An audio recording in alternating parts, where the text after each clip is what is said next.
अल्हम्दुलिल्लाहि रब्बिल आलमीन वस्सलातु वस्सलामु अला सय्यिदिल मुरसलीन व अला आलिहि व अस्हाबिहि व अज़वाजिहि व ज़ुर्रिय्यतिहि अजमाइन।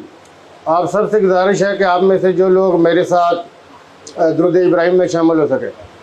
अल्लाहुम्मा सल्लि अला मुहम्मद व अला आलि मुहम्मद कमा सल्लैता अला इब्राहिम व अला आलि इब्राहिम इन्नका हमीदुम मजीद।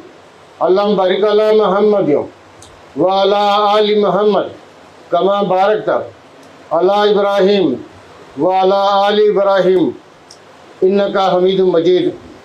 आज की ये बाबरकत दुआया जो तकरीब है, इसमें मौजूद हैं सरदार अहमद सहीर साहब, सरदार इम्तियाज़ शाहीन साहब, सरदार इफ्तिखार रशीद साहब, सरदार मुबारक अजहर साहब, अजीज़ रतालवी साहब, राजा कमर साहब और ख़वातीन हज़रात और आप लोग जो भी आज़ाद कश्मीर के दूर दराज एरिया से, सेंसा से, मुज़फ़्फ़राबाद, कोटली, बाग, रावलाकोट, पाशियोर से, हवेली से या जहाँ जहाँ से भी आप आए, ख़वातीन हज़रात, आप सबका बहुत शुक्रिया और आप सबकी खिदमत में अस्सलाम वालेकुम।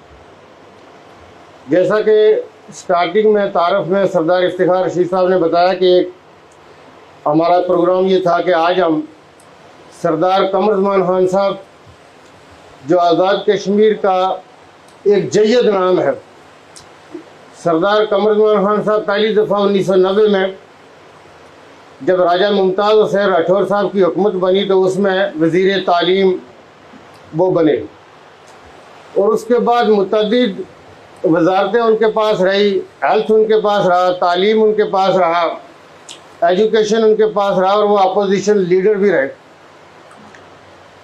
सियासत में बहुत सारे लोग आते हैं, कोई लोग अपना मार्ग छोड़ के जाते हैं और कोई लोग अपना मार्ग नहीं छोड़ सकते।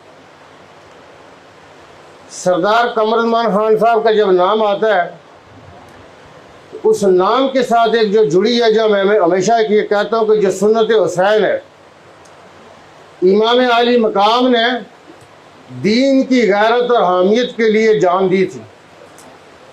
कोई दीन को चैलेंज करने वाला, मैं हमेशा ये कहता हूँ कि हुकूमतें आप कहते 100 साल की, 150 साल की, लेकिन इमाम आली मकाम की जो कुर्बानी थी उसके बाद कोई तसव्वुर करे कि कुरान में, हदीस में, सुन्नत में कोई तारीफ कर सकता, सोच भी नहीं सकता था, चूँकि गैरत और हामियत को चैलेंज नहीं किया जा सकता था। इमाम हुसैन अलैहिस्सलाम की कुर्बानी के बाद हर गली में, हर मोहल्ले में, हर करिया में एक हुसैनी खड़ा हो गया।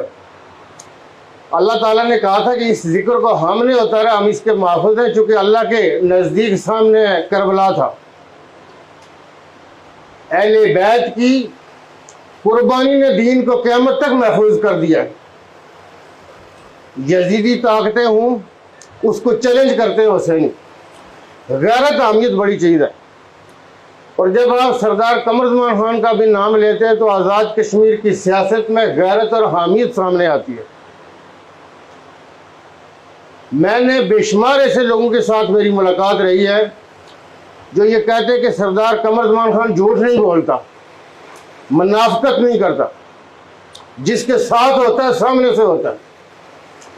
अगर उसने किसी को कहा कि मैं आपके लिए फलां काम करूंगा तो उसको 100% यकीन होता है कि कमर साहब ने जो कहा ये पीछे से फ़ोन करके कुछ और नहीं कहेंगे, दूसरे आने वाले को कुछ और किस्सा नहीं सुनाएंगे। वो लोग जिनकी इज़्ज़त की जाती है, ताज़ीम की जाती है, सरदार कमर ज़मान खान उसका नाम है। आज़ाद कश्मीर के सीनियर पार्लियामेंटेरियन, 4 साल से वो एक अपना मुकदमा हल्का जो शर्की बाग है, जिसका वो अपनी मेंबर असम्बली के लिए लड़ रहे थे, तो उसकी भी आप लोगों को हमने कई दफ़ा उनको मुबारकबाद दी है, लेकिन आपकी वसातत से लोगों को भी पता चले कि हमने उनको बड़ी मुबारकबाद दी है कि वो फैसला उनके हक़ में हुआ। वो फैसला 4 साल की जदोजहद के बाद वो जीते हैं। जब ये फैसला हो गया है, अगर यहाँ पे इलेक्शन होता है तो आपकी वसातत से एक चीज़, चूँकि 2021 का इलेक्शन हम और सरदार कमर ज़मान साहब आमने सामने थे, हमने कोई कसर नहीं छोड़ी। हम भी चूँकि बड़ी बुलंद सियासत करते, दबंगी करते, उस वक्त जब हम टकराए, टकराव शदीद हो सकता था। सियासत में ये चीज़ें होती हैं, लेकिन सारे सियासी इख्तलाफात के बावजूद जब ज़िमनी इलेक्शन हो रहा था मेरी सीट के ऊपर, जब मैं डी सीट हुआ, हमने खामोशी इख्तियार की। हमने सरदार ज़िया कमर को रास्ता दिया। जहाँ पे लोगों को चिंता हो रही थी कि जी इतने पढ़े उतने पढ़े, जहाँ पे फिर सरदार कमर ज़मान का कारकुन होगा या सरदार तनवीर का कारकुन होगा, फिर दूसरा को बाहर वोट देने तो आए। तो ज़िमनी में 4 वफाकी वजीर वस्ती के अंदर मौजूद थे, रेंजर भी मौजूद थी, एफसी भी मौजूद थी, लेकिन चूंकि हमने ग्रहण मारी हुई थी तो सरदार ज़िया कमर साहब जीत गए। अब लोग शर्की के हवाले से रोज पल्स चेक करते हैं, हम तो सियासत कर रहे हैं रियासत की। अब आप ये देखें कि पीपल्स पार्टी में सरदार कमर साहब भी हैं और हम जैसे खाकसार भी हैं। अब देखेंगे कौन माई का लाल परिंदा पर मारता है। आप शर्की, वस्ती या गरबी की बात ना करें, हम तो पूरी आज़ाद कश्मीर की बात करते हैं, लेकिन शर्की वाले तसल्ली रखें ये सीट पीपल पार्टी की है। शर्की में आप शादियां ने बजाय आप खुशी बनाए, आप इस बात की सेलिब्रेशन करें जहां पे सरदार कमर साहब के हवाले से आप लोग दुआ कर रहे हैं, वहां पे ये सीट पीपल पार्टी को मिलनी है। हमारे होते हुए न दांस चलती है न दांदली चलती है। गंडासा किसी का चलाने का किसका तस्वर होगा, कौन आएगा, कौन से आएगा। तो बाज़ औक़ात मैं कहा करता हूं कि थोड़े कहे को ज्यादा जो ना करें। जो दरो दीवार लरज़ रहे हैं, कांप रहे हैं, उसमें यह है कि गरबी शर्की वस्ती की बात न करें। आप मीरपुर डिवीजन की बात करें, मुजफ्फराबाद डिवीजन में बात करें, पुंछ की बात करें। बाद में वस्ती शर्की में हमारे जितने भी आप साथी हैं, आप हमेशा मेरा फख्र रहे, आप हमेशा मेरा गुरूर रहे। आपके होते हुए किस पोलिंग स्टेशन पर कौन माई का लाल आके कोई वोट पोल कर सकते हैं, जाली या दांस दौंदली या बोकस वोट पोल हो सकते हैं, उसका किसी का अगर तस्वर था, ख्वाब था, वो मलिया मेट हो गया। ये सीट पाकिस्तान पीपल्स पार्टी की है। सरदार कमर ज़मान खान, मैंने जैसे कहा कि एक लेगेसी है।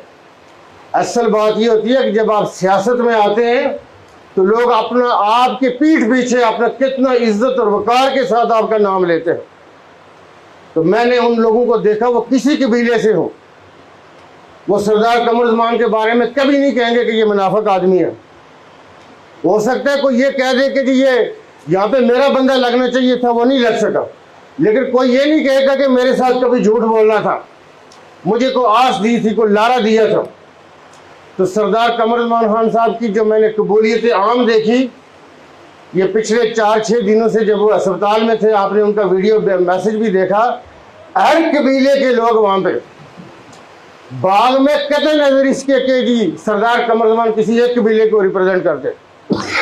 तमाम कबीलों के लोग, कल में 3-4 घंटे वहाँ पे अस्पताल में रहा, हर कबीले का फर्द वहाँ पे मौजूद था और अपनायत और मोहब्बत का इजहार ये था कि वो ये फील कर रहे थे कि सरदार कमर सिर्फ मेरा है। तो आज हम उनके लिए दुआ करेंगे। थोड़े कहीं को ज़्यादा जाने, ये ज़िमनी इलेक्शन अगर होता है, ये तो कोई हैसियत नहीं है। आपके आने वाले इलेक्शन में जिन लोगों ने पहले इलेक्शन को दागदार किया कि ये 12 सीटें हम देंगे, आप बस्ती में जाके बैठे थे 4 लोग वफाकी वजीर, क्यों नहीं सीट ला सके थे। फिर इसके बाद ये कहना कि आज़ाद कश्मीर में फॉर्म 47 लगेगा, ये जो पाकिस्तान के दुश्मन है, हमारे मुल्क के दुश्मन है, उनको ये मौका दिया गया कि आज़ाद कश्मीर में इलेक्शन शफाफ नहीं हो सकते, आज़ाद कश्मीर में इलेक्शन ट्रांसपेरेंट नहीं हो सकते। हिंदुस्तान हमेशा हमें ऐसे ताने देता आया है। जब हमने बल्दियती इलेक्शन करवाए थे तो हमने कहा हमारे मुल्क पाकिस्तान का चमला ऊंचा हुआ है कि हिंदुस्तान कह रहा था बल्दियती इलेक्शन करवा के दिखाओ। तारीख का पूरा मंतरीन इलेक्शन था।